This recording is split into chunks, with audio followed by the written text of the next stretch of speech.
이 디바이스 기기를 제대로 쓰려면 어떻게 해야 되나요? 실수를 피하는 것도 중요하지만 효과를 제대로 끌어올리는 관리법도 정말 중요하거든요. 집에서 하는 관리일수록 방향만 제대로 잡아도 결과는 충분히 달라질 수 있습니다. 여러분 안녕하세요. 피부의 정서 이은영입니다. 안녕하세요. 피부를 위해서 초음파를 연구하고 있는 박 박사입니다. 반갑습니다.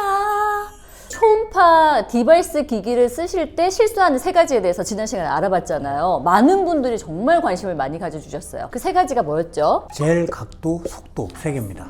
여러분 기억하셨죠? 많은 분들이 이 영상을 보시고 또 댓글에 남겨주셨는데 이 디바이스 기기를 제대로 쓰려면 어떻게 해야 되나요? 언제 쓰는 게 좋고 또 얼마나 써야 효과가 좋나요? 막 질문을 해주셨더라고요. 아주 중요한 질문들인데요. 실수를 피하는 것도 중요하지만 그 다음 단계로 효과를 제대로 끌어올리는 관리법도 정말 중요하거든요. 집에서 하는 관리일수록 방향만 제대로 잡아도 결과는 충분히 달라질 수 있습니다. 자, 그래서 오늘 이 시간에는요, 지난 시간에 이어서 알고 쓰면 효과가 확 나는 초음파 홈케어 디바이스 관리법 세 가지를 확실하게 정리해 드리도록 하겠습니다. 자, 첫 번째로 아무 화장품이랑 같이 써도 되나요? 전혀 아닙니다. 중요한 건 가격이 아니라 제형과 타이밍인데요. 초음파 홈케어와 가장 잘 맞는 화장품의 조건은 딱 3가지입니다. 첫 번째는 뭐죠? 점도가 너무 높지 않는 화장품을 쓰시는 건데요. 너무 끈적하거나 오일감이 강한 제품은 초음파의 전달을 방해할 수 있습니다. 그러면 약간 꾸덕한 그런 크림이나 아니면 오일 같은 거는 관리 중에 쓰는 것은 별로 좋지는 않네요. 예, 그런 경우에는 관리 후에 쓰시는 게 훨씬 좋고요. 그리고 이제 두 번째는 흡수가 너무 빠르지 않는 화장품인데요. 흡수가 빠르지 않는 게 좋은 거예요? 기기를 사용할 때 결국 초음파를 전달하기 위해서 화장품을 쓰잖아요. 그런데 흡수가 너무 빠르면 기기를 사용하면서 계속 화장품을 보충을 해줘야 되는 거죠. 굉장히 빠르면 좋다고 생각했는데 오히려 흡수가 너무 빨리 돼버리니까 기기가 작동하기도 전에 들어가 버릴 수도 있겠네요. 그렇죠. 그래서 초음파가 작동할 시간 자체가 이제 부족해질 수가 있기 때문에 그래서 관리할 때는 피부 겉에서 어느 정도 머물면서 초음파 전달을 도와줄 수 있는 그런 제형이 좋습니다. 좋습니다. 그리고 세 번째는요? 그리고 세 번째는 자극 성분이 적은 화장품인데요. 초음파 관리 후에는 피부가 일시적으로 예민해질 수 있습니다. 그렇기 때문에 이제 각질 제거 성분이나 강한 기능성 성분인 비타민C, 레티놀 같은 제품은 양을 줄여서 사용하시는 것을 추천드립니다. 그러니까 정리를 해보면 너무 꾸덕하지 않고 그렇다고 해서 너무 물처럼 바로바로 흡수되는 것도 좋지 않다. 네. 디바이스 기기 사용하는 날에는 보습, 진정 이런 것들로 가는 게 좀 안전하실 것 같다는 생각이 들고 세 가지 이것만 잘 지켜도 같은 기기를 써도 굉장히 효과가 배가 될 수 있다는 거 기억해 두시기 바랍니다. 자, 그리고 많은 분들이 궁금해 하시는 것 사실 저 같은 경우도 좋은 기기니까 많이 쓰면 좋지 않나 이런 생각이 들었는데 하루에 얼마나 써야 효과가 있나요? 라는 질문이거든요. 그렇게 생각하시는 분들이 많은데요. 사실 저 같은 경우는 굉장히 오래 쓰거든요. 오래 쓴다면 어느 정도 쓰시는 거예요? 하루에 막 3시간도 쓰는데요. 박사님! 저는 이제 디바이스를 개발하니까 어떤 효과가 나는지 오래 쓰면 어떤 문제가 생기는지 알아야 되니까 이제 열심히 쓰긴 하는데 절대 그렇게 쓰시면 안 되고요. 피부 괜찮으신 거죠? 예.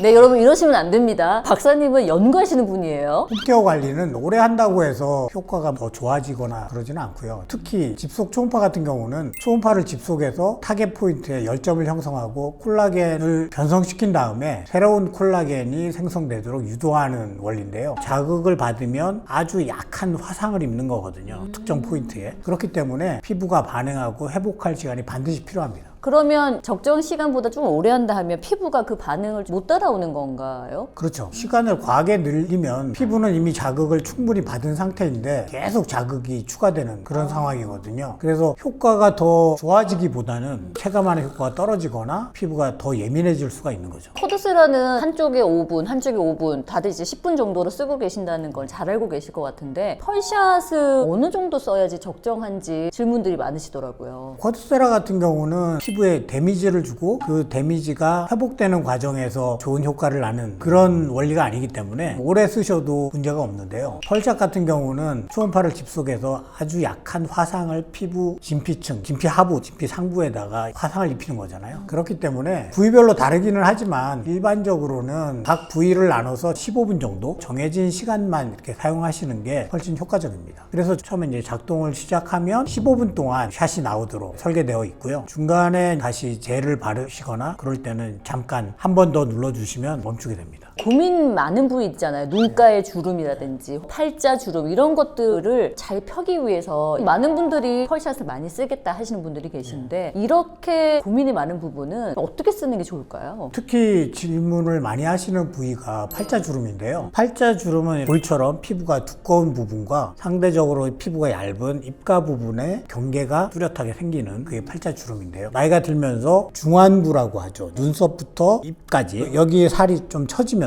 경계가 생기는 건데요. 박사님 왜 제 얼굴 보시면서 말씀하세요? 죄송합니다.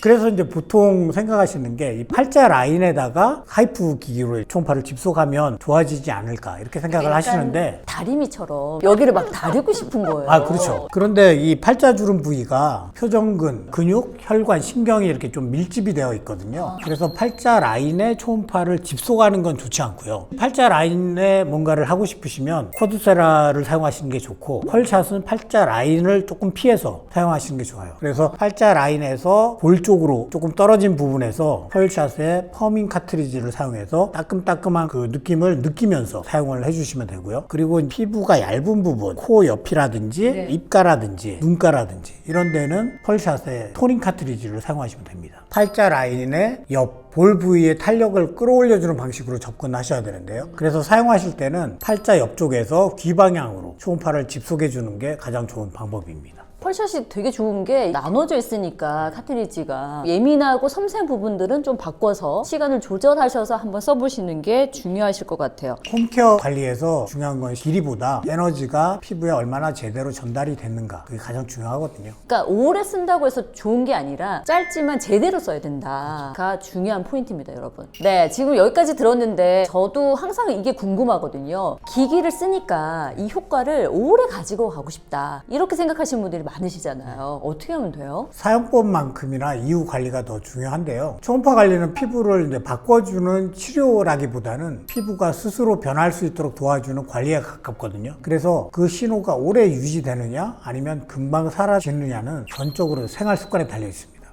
생활 습관이 굉장히 중요하다고 말씀해 주셨는데 가장 먼저 신경을 써야 될 게 뭘까요? 첫 번째는 이제 수분 관리입니다. 초음파 관리를 받은 피부는 콜라겐 구조가 재정렬되는 과정에 들어가는데 이때 수분이 부족하면 그 구조 자체가 제대로 유지되지 못하거든요. 아니 그래서 많은 분들이 오히려 관리를 했더니 더 피부가 당긴다, 더 건조해진 것 같다 이렇게 느껴진다고 하시는 분들이 있거든요. 그래서 이제 관리를 하신 다음에는 진정 관리를 해주시거나 모델링 팩을 해주시거나 그런 게 필요한 거죠. 그리고 피부가 당긴다는 것은 피부가 재정비 중이라는 신호일 수가 있고요. 이때 이제 물 섭취가 부족하거나 보습을 대충 해버리면 초음파로 만들어준 환경이 빠르게 원상태로 돌아갈 수가 있는 거죠. 그러니까 애써서 좋은 기기를 썼는데 이후에 관리를 안 하면 안 하니만 못하네. 관리 당일과 다음날까지는 조금 과하다 싶을 정도의 보습이 좋고요. 무거운 영양 크림보다는 수분 위주의 보습이 더 좋습니다. 자, 그리고 이거 진짜 궁금한 점. 기기랑 전혀 상관없어 보이는 습관도 영향을 줄 수 있을까라는 질문들이거든요. 예, 영향을 줄 수가 있습니다.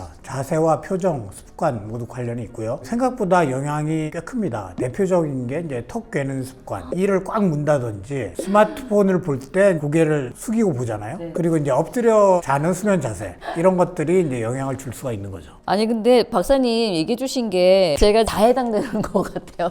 아, 이게 다 문제가 있었었구나. 그래서 윤곽 관리가 생각보다 유지가 어려운 거고요. 초음파로 이제 탄력 신호를 주더라도 생활 속에서 눌러버리면 유지 속도가 확연히 달라지는 거죠. 생활 습관 여러분 굉장히 중요합니다. 휴대폰 볼 때 밑으로 보지 마시고요. 이렇게 올려서 보셔야 돼요. 아셨죠? 예, 어렵더라고요, 근데.